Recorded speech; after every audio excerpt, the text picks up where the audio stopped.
Halo dan selamat datang kembali di channel saya, Jonathan Tamrin. Buat teman-teman yang baru pertama kali nonton, di video ini saya sharing mengenai knowledge, mindset, dan skill investment khususnya di instrumen saham. Jadi buat teman-teman investor, boleh banget nih diklik tombol subscribe dan nyalakan lonceng notifikasinya biar nggak ketinggalan update-update video berikutnya. Nah, seperti yang kita ketahui, belakangan ini peningkatan kasus COVID-19 di Indonesia itu cukup signifikan, mencapai lebih dari 20.000 kasus baru per harinya. Pemerintah pun nggak tinggal diam dan mencoba untuk mengambil langkah untuk memberlakukan PPKM darurat yang akan diberlakukan tanggal 3 sampai tanggal 20 Juli nanti, khususnya untuk Pulau Jawa dan Pulau Bali. Nah, kira-kira pemberlakuan PPKM darurat ini bakal berdampak positif atau negatif ya ke bursa kita? Langsung aja kita simak pembahasannya.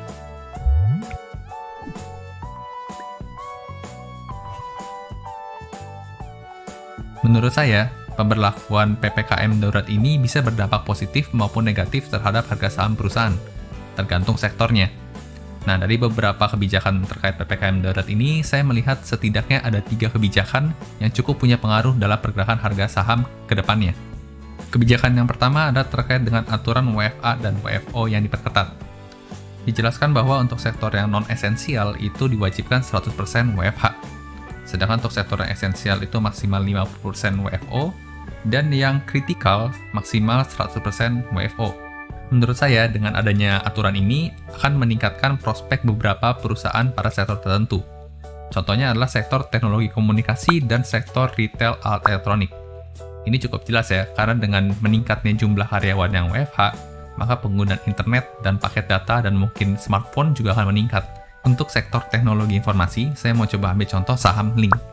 Kita mau lihat bagaimana sih kinerjanya selama 3 bulan masa pandemi terakhir. Kita bisa langsung aja lihat sahamnya di aplikasi RTI Business. Jadi kita bisa download langsung dari Google Play gratis. Di sini kita bisa buka aja dan search saham Link. Linknet Tbk. Nah, ini perusahaan internet ya, First Media. Dan kalau kita lihat, di sini ada overview, kita coba lihat pindah ke key statistiknya. Nah, di sini terlihat untuk earning per share-nya dari tahun ke tahun sejak tahun 2018 meningkat terus ya. Di masa pandemi pun selalu terus meningkat. Karena memang penggunaan internet pastinya bertambah banyak di masa pandemi. Dari earning per share-nya yang tahun 2018 sebesar Rp259, tahun 2019 dan tahun 2020 meningkat terus, dan hingga tahun 2021 expected-nya adalah sebesar Rp348. Ya, trennya meningkat ya. Dan bagaimana kalau kita lihat kinerja pergerakan harga sahamnya, kita lihat ke analytics. Nah, di sini terlihat untuk 3 bulan terakhir saham Link ini sudah naik sebesar 38,54%. Nah, kemudian kita mau coba lihat saham selanjutnya. Untuk sektor retail alat elektronik, saya mau ambil contoh saham ERA atau saham ERA Jaya. Sama kita coba lihat untuk saham ERA, kita ketik ERA. Nah, ini retail handphone ya.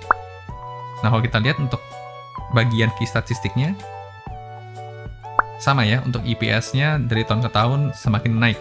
Memang sempat turun di tahun 2019 sebesar Rp18, namun tahun 2020 di masa pandemi malah naik, dan untuk expected di tahun 2021-nya malah jauh lebih tinggi lagi. Nah, bagaimana pergerakan harga sahamnya? Nah, kalau kita coba lihat analytics, pergerakan saham ERA ini dalam 3 bulan terakhir sudah meningkat sebesar 28,85%. Nah, selain ada sektor yang mendapatkan prospek positif, ada juga loh sektor-sektor yang mendapatkan prospek yang kurang baik atau negatif dari adanya aturan pengetatan WFH-WFO ini. Nah, menurut saya yang akan kedapatan prospek negatif adalah saham dari sektor peralatan kantor dan transportasi.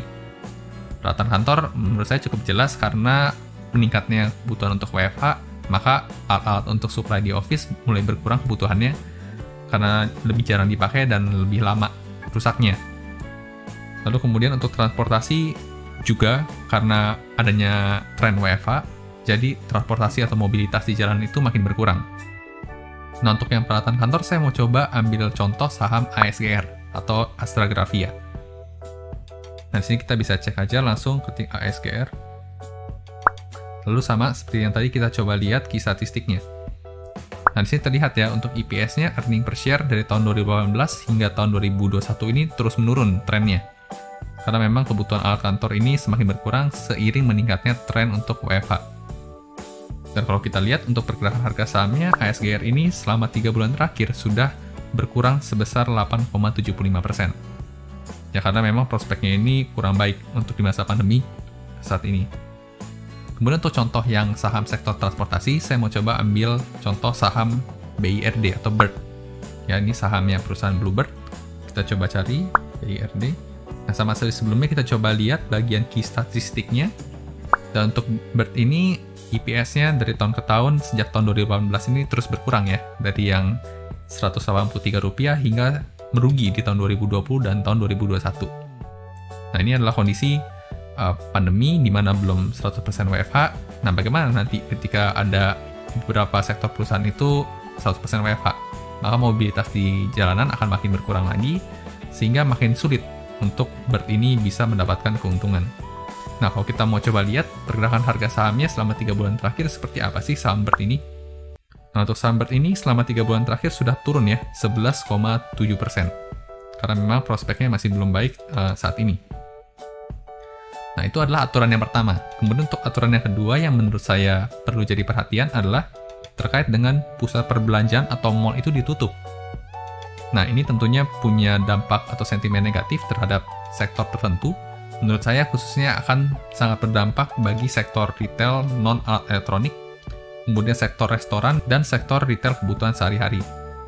Karena mall dan pusat perbelanjaan ditutup, maka tenan-tenan yang ada di dalam mall tersebut tidak bisa memperoleh keuntungan, ya tidak bisa mendapatkan revenue dari traffic orang yang datang ke mall itu karena mall ditutup. Terus kemudian mereka juga harus bayar beban operasional dari biaya sewa dan bayar karyawannya juga. Nah, untuk contoh sektor retail non-elektronik, saya mau coba ambil saham RALS atau saham milik Ramayana. Kita bisa coba lihat pergerakannya seperti apa untuk RALS ini. Nah, kita akan coba lihat ke key statistik. Untuk EPS-nya sama ya, trennya ini menurun meskipun sempat meningkat di tahun 2019, namun rugi di tahun 2020 dan tahun 2021 lebih rugi lagi sampai sejauh ini. Nah, untuk pergerakan harga sahamnya seperti apa sih? Untuk saham RALS ini 3 bulan terakhir dia sudah minus juga 14,56%. Nah, kemudian untuk saham restoran yang kita mau coba ambil contoh adalah saham Fast ya, saham fast food Indonesia milik KFC. Nah, bagaimana kalau saham Fast ini? Kalau kita coba lihat di key statistiknya, saham Fast ini juga merugi ya. Dari tahun 2018, Rp59 EPS-nya, kemudian rugi di tahun 2020, dan masih rugi di tahun 2021. Kalau untuk harga sahamnya seperti apa? Selama 3 bulan terakhir, nggak kemana-mana. Ya, minus 0,5%. Nah, kemudian selanjutnya untuk saham di sektor retail dan kebutuhan sehari-hari, saya mau coba ambil Hero. Nah, Hero ini sahamnya supermarket gitu ya, supermarket Hero. Nah, bagaimana sih kinerjanya selama pandemi ini? Nah, kita coba lihat case statistik untuk EPS-nya juga merugi ya, tahun 2018. Merugi sebelum pandemi, 2019 sempat untung sedikit, kena pandemi, tahun 2020 rugi lagi besar. Dan untuk tahun 2021 masih rugi, meskipun masih belum tahu ya sampai akhir tahun nanti seperti apa kinerjanya. Nah, kalau lihat pergerakan harga sahamnya seperti apa Hero ini? Nah, ini uniknya malah dia meningkat ya. Selama 3 bulan terakhir itu meningkat 54%. Meskipun secara prospek itu, kalau kita lihat supermarket dengan mall-nya ditutup-tutup, pastinya nggak akan dapat revenue jika supermarketnya di dalam mall. Dan meskipun mall-nya juga ada punya outlet sendiri, pergerakan mobilitas di jalanan juga berkurang, pengunjung juga pasti berkurang. Jadi memang lebih banyak menggunakan online trennya nanti ke depannya. Nah, kemudian kebijakan selanjutnya yang saya rasa juga akan berpengaruh adalah kebijakan mengenai supermarket dan pasar swalayan buka hingga jam 8 saja, dengan kapasitas maksimal 50%, kecuali toko obat. Nah, untuk ini menurut saya akan menjadi prospek positif bagi saham-saham farmasi, dan juga saham-saham rumah sakit. Nah, contohnya untuk saham farmasi saya mau coba ambil KLBF. Untuk KLBF, Kalbe Pharma, kita bisa cek. Nah, KLBF ini kalau kita lihat di key statistiknya, EPS-nya selalu meningkat ya, dari tahun ke tahun semenjak masa pandemi ini. Karena memang pandemi ini kan terkait dengan kesehatan orang, dan orang merasa semakin butuh untuk vitamin dan suplemen gitu ya, atau alat-alat kesehatan. Nah, bagaimana kinerja sahamnya selama 3 bulan terakhir? Nah, justru untuk KLBF ini dia turun ya, 3 bulan terakhir sebesar 8,2%. Nah, kemudian untuk sektor rumah sakit, saya mau coba ambil contoh saham Prim. Ini salah satu rumah sakit. Kita coba lihat PRIM. Nah, untuk PRIM ini bagaimana sih kinerjanya? Untuk EPS-nya dari tahun ke tahun itu sejak 2018 meningkat ya, karena memang kebutuhan rumah sakit di masa pandemi akan meningkat. Dan kalau kita lihat dari performa kinerja harga sahamnya selama 3 bulan terakhir meningkat sebesar 85,31%. Ya, ini memang cukup luar biasa. Kemudian selain prospek positif terkait dengan kebijakan penutupan supermarket dan swalayan jam 8, juga ada dampak negatif tentunya untuk retail kebutuhan sehari-hari. Sama untuk contohnya Hero yang tadi. Karena tutup cuma boleh sampai jam 8, jadi orang juga tidak bisa belanja lebih dari jam 8 malam, sehingga juga harus tutup. Maka akan mengurangi revenue dari Hero ini. Oke, dari pemaparan yang saya berikan tadi bisa kita tarik kesimpulan ya, bahwa ada hubungan, meskipun tidak selalu, antara prospek keuntungan di masa depan dengan kinerja harga sahamnya. Jadi memang nggak salah kalau kita mau bilang market itu is a forward-looking machine. Jadi harga yang tertera di saat ini adalah bisa jadi itu udah ekspektasi perusahaan di masa mendatang. Ketemu prospek positif, harganya sudah naik duluan. Ketemu prospek negatif, harganya udah turun duluan. Oh iya, sebagai catatan, video ini nggak saya buat untuk jadi bahan rekomendasi beli atau jual saham suatu perusahaan ya. Always do your own research. Suka video seperti ini, jangan lupa di like dan dibagikan ke teman-teman kalian supaya makin jago analisa sahamnya. Sampai jumpa di video berikutnya.